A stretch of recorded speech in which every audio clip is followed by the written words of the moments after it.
ശിശുക്ഷേമ സമിതിയിലെ കുട്ടികൾക്കൊപ്പം കഥ പറഞ്ഞും നൃത്തം ചെയ്തും രാമകൃഷ്ണൻ. കിളിക്കൂട്ടം സമ്മർ ക്യാമ്പിന്റെ ഭാഗമായാണ് RLV രാമകൃഷ്ണൻ ശിശുക്ഷേമ സമിതി ആസ്ഥാനത്തെത്തിയത്. ഏറെ ചർച്ച ചെയ്ത വിവാദത്തിലും രാമകൃഷ്ണൻ പ്രതികരിച്ചു.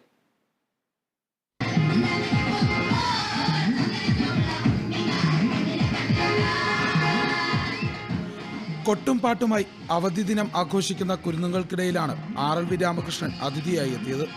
പാട്ടുകളുടെ അകമ്പടിയോടെ രാമകൃഷ്ണനെ കുട്ടികൾ വരവേറ്റു.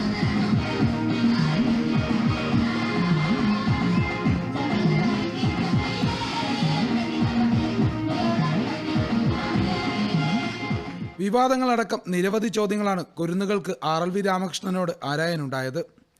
എന്ത് പ്രതിസന്ധി വന്നാലും മുന്നോട്ടു പോകുമെന്നും RLV രാമകൃഷ്ണൻ പറഞ്ഞു. ഈ വിവേചനത്തെ എതിർക്കണം എന്നുള്ളത് കൊണ്ട് തന്നെ ധാരാളം വേദികൾ വന്നിരുന്നു. പക്ഷെ ചില വേദികൾ മാത്രമാണ് എനിക്ക് ചെയ്യാൻ പറ്റിയത്. എൻ്റെ സാങ്കേതിക ബുദ്ധിമുട്ടുകൾ കാരണം എനിക്ക് പരീക്ഷ കാലമായിരുന്നു. ഇനി നാളെ ഒരു പ്രശ്നം ഇങ്ങനെ നമ്മുടെ സമൂഹത്തിൽ ഉണ്ടാവാൻ പാടില്ല. അത് ഒരു പൊതുസമൂഹത്തിന് ഒരു ബോധം ഉണ്ടാകുന്നതിന് വേണ്ടിയിട്ട് നമുക്ക് അത്തരം ചില നിയമങ്ങളിലൂടെ പോകേണ്ടി വരുന്നു എന്നുള്ളതാണ് പോകാൻ കാരണം. കുരുന്നുകൾക്ക് മുന്നിൽ മോഹിനിയാട്ടം അവതരിപ്പിക്കാനും RLV രാമകൃഷ്ണൻ മറന്നില്ല.